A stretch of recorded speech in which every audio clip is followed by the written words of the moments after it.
Hello students, once again I welcome you all to this channel और आज हम पढ़ेंगे इक्विवेलेंट सर्किट ऑफ ट्रांसफार्मर परिणाम मित्र का समकक्ष परिपथ। देखिए कोई भी मशीन हम पढ़ते हैं, सपोज हम ट्रांसफार्मर की बात करें तो ये ट्रांसफार्मर तो कुछ इस तरह से हमने देखा है या देखा जाता है, बट अगर इस पूरे स्ट्रक्चर में हमें तो ये फिजिकल स्ट्रक्चर है, बट इसी का ही क्या बना सकते हैं हम, इलेक्ट्रिकल इक्विवेलेंट बना सकते हैं। इलेक्ट्रिकल इक्विवेलेंट बोलने से मेरा मतलब है कि जब भी आप इलेक्ट्रिकल सर्किट बनाते हैं तो उसमें क्या होता है, रेजिस्टेंस होते हैं, रिएक्टेंस होते हैं, क्लियर, कैपेसिटेंस होते हैं, वोल्टेज सोर्स होगा एक, देन आपका क्या होगा, ऐसे ही बहुत सारी चीज़ है ना। तो बोलने का मतलब ये है कि जब हम इस इलेक्ट्रिकल सर्किट को बनाने का काम किसी भी दूसरे मशीन्स के लिए करते हैं जो कि किस फॉर्म में है, फिजिकल फॉर्म में है, तो ऐसे सर्किट को इक्विवेलेंट सर्किट बना बोलते हैं। समकक्ष परिपथ, समकक्ष, उसको क्या बोलेंगे हिंदी में, समकक्ष परिपथ। तो चलिए देखते हैं कि ट्रांसफार्मर का इक्विवेलेंट सर्किट कैसा बनेगा। तो सबसे पहले मैं एक इक्विवेलेंट सर्किट आपके लिए ड्रॉ करता हूं, फिर मैं इसको एक्सप्लेन करूंगा।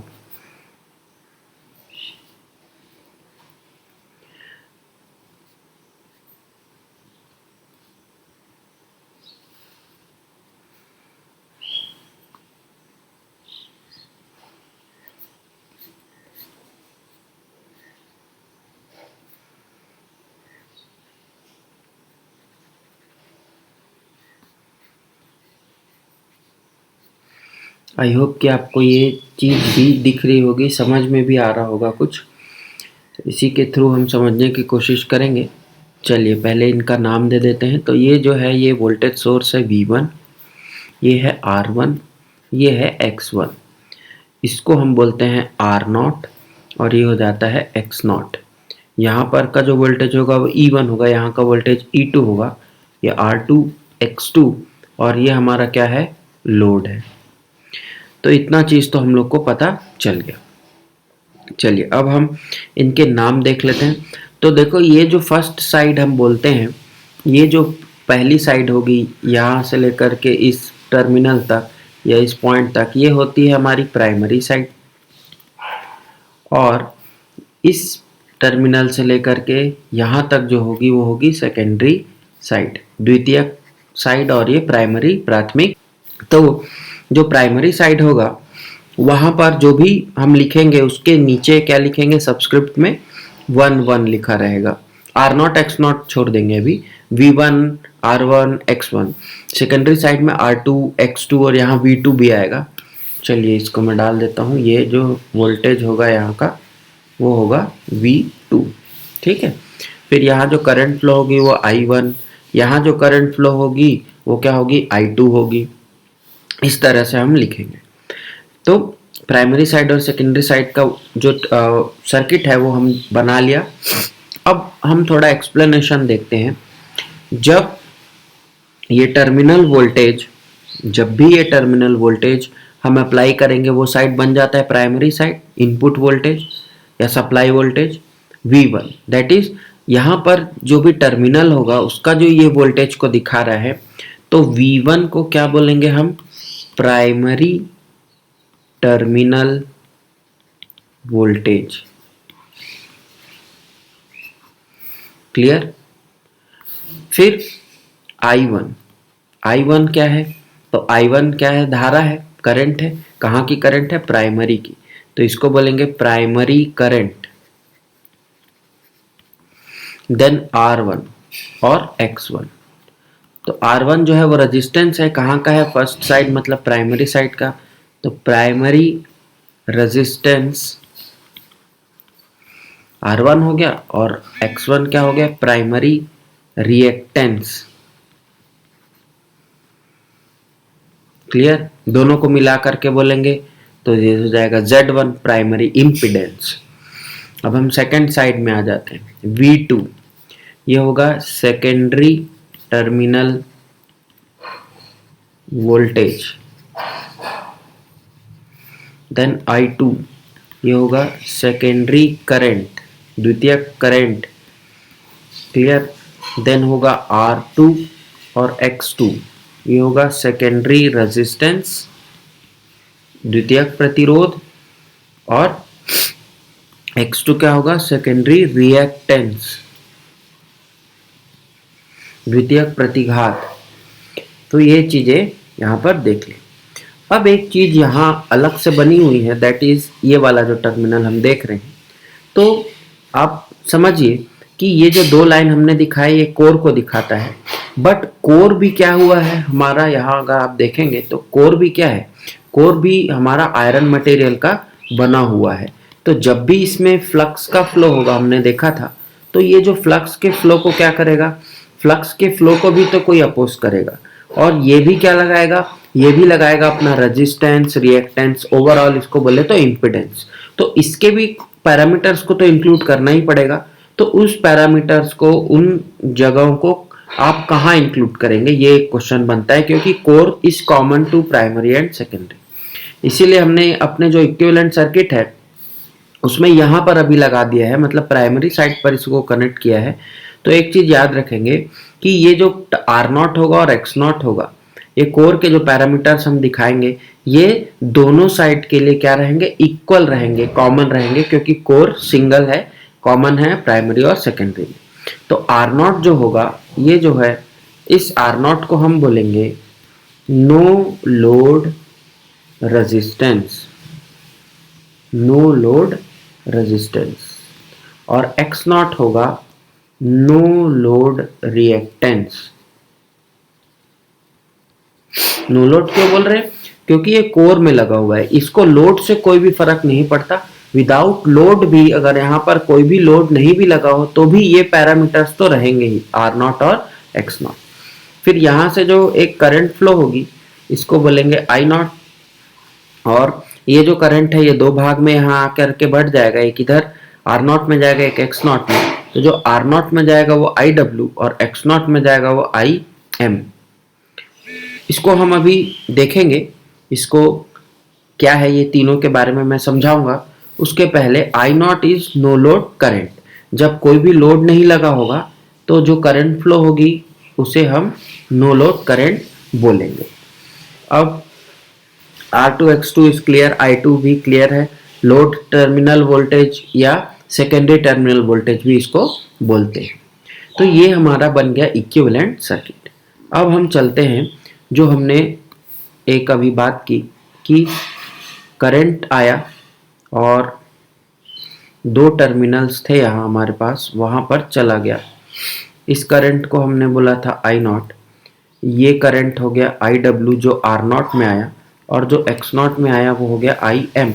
तो यहाँ IW और IM क्या है, तो IW जो है वो है working component of current, working component, और IM जो है वो है मैग्नेटाइजिंग कंपोनेंट, मैग्नेटाइजिंग कंपोनेंट। इसका मतलब ये हुआ कि जब भी I0 नो लोड करंट यहाँ फ्लो होगा तो उसमें एक IW बनेगा जो कि R0 पे जाएगा, और एक IM बनेगा जो कि X0 पे जाएगा।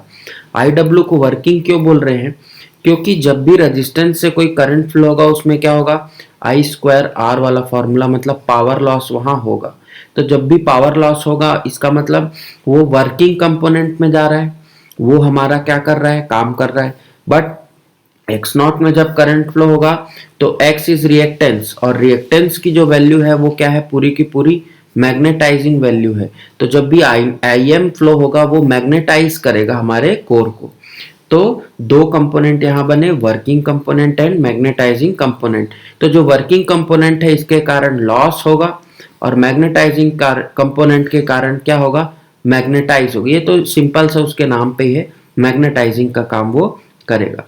तो ये दो चीज आपको याद रखना है, जितना ज्यादा मैग्नेटाइजिंग कंपोनेंट वहां ऐड होगा, ट्रांसफार्मर का नो लोड करंट का जो पावर फैक्टर है, या फिर आप बोल सकते हैं नो लोड पावर फैक्टर, वो उतना ही खराब होगा। खराब बोलने से मतलब वैल्यू उसकी उतनी कम होगी, मतलब जीरो की ओर वो टेंड करेगा। और zero power factor is a bad power factor, one is the best power factor. But जैसे जैसे वो वैल्यू जीरो की ओर आती है वो पावर फैक्टर खराब होता जाता है। तो नो लोड पावर फैक्टर क्या होगा, उतना ही ज्यादा खराब होता जाएगा जितना ज्यादा मैग्नेटाइजिंग करंट यहाँ फ्लो होगी। अब हम देखते हैं कि दो साइड था हमारे पास, one is primary side and one is secondary side. तो जब भी हम ये जो हमने बनाया ये तो कॉमन था दोनों साइड के लिए, बट हमें क्वेश्चन में पूछ सकता है कि या तो प्राइमरी रेफर्ड करके बनाओ या सेकेंडरी। तो हम बनाएंगे equivalent circuit referred to primary side, प्राथमिक क्षेत्र की या प्राथमिक साइड की तरफ करके हम अपना क्या बनाएंगे, इक्विवेलेंट सर्किट बनाएंगे। तो चलिए बनाते हैं। ये हो गया R1 X1 और ये हो गया हमारा R0 और X0। यहाँ तक तो सेम है, चेंज कहाँ होगा, यहाँ होगा। अब हमें पूरा के पूरे पैरामीटर्स को कहाँ ले आना है, प्राइमरी साइड पे ले आना है, प्राइमरी साइड पे ले आना है। और यहाँ पर इनको फिर क्या कर लेना है, उस तरीके से ड्रॉ कर लेना है। तो जब पैरामीटर्स का नाम लिखेंगे, ये हो गया R1, ये X1, ये R0, ये X0, ये यहाँ पर तो कोई बदलाव नहीं होगा, ये हो जाएगा V1, यहाँ तक भी ठीक है। I0 हो जाएगा, ये हो जाएगा I1। अब यहाँ देखिए जो सेकेंडरी टर्मिनल के पैरामीटर्स था R2 और X2, उसको यहाँ बनाएंगे तो ये हो जाएगा R2 और X2, बट सिमिलर तो नहीं होंगे, कुछ तो इसमें बदलाव होगा। तो यहाँ हो जाएगा, जब भी हम सेकेंडरी से प्राइमरी की ओर आते हैं तो क्या हो जाता है हमारा, एक चीज इसमें हम लोग को ध्यान रखेंगे कि ये पैरामीटर्स बदलेंगे। कैसे बदलेंगे, तो A² R2 हो जाएगा और A² X2 हो जाएगा, और करंट में क्या होगा, तो I2/A हो जाएगा। ये क्लियर है। तो ये यहाँ पर क्या करना है, आपको थोड़ा सा ध्यान रखना है कि जो पैरामीटर्स यहाँ बदलेंगे वो A होगा। A क्या है, टर्न्स रेशियो है, ठीक है। A क्या है, टर्न्स रेशियो है, बताया था मैं N1/N2। इसको भी आगे देख लेंगे। तो primary refer to primary side का हमने बनाया। अब बनाएंगे हम equivalent circuit refer to secondary side. तो इसमें भी क्या चेंज होगा, तो यहाँ पर देखो, यहाँ पर ये हो जाएगा, सेकेंडरी और प्राइमरी में बहुत ज़्यादा हमको फ़र्क नहीं दिखेगा, थोड़ा सा यहाँ ध्यान देना है बस, ठीक है, कि सेकेंडरी साइड में क्या होता है और प्राइमरी साइड में। तो सेकेंडरी साइड का जो यहाँ देखो ये E2 होगा, ना कि ये अगर नाम लिखना है तो V2 नहीं होगा, V2 तो यहाँ होगा, ये लोड है हमारा, तो V2 तो इस टर्मिनल को बोलेंगे। तो यहाँ पर क्या होगा, E2 होगा। E2 मतलब induced EMF in the secondary, E2, ठीक। और इसकी वैल्यू हो जाएगी V1/A। फिर यहाँ होगा I1, तो I1 करंट के साथ A जुड़ेगा, अभी देखे थे हम। देन R1, तो ये R1/A स्क्वायर होगा और ये X1/A स्क्वायर होगा।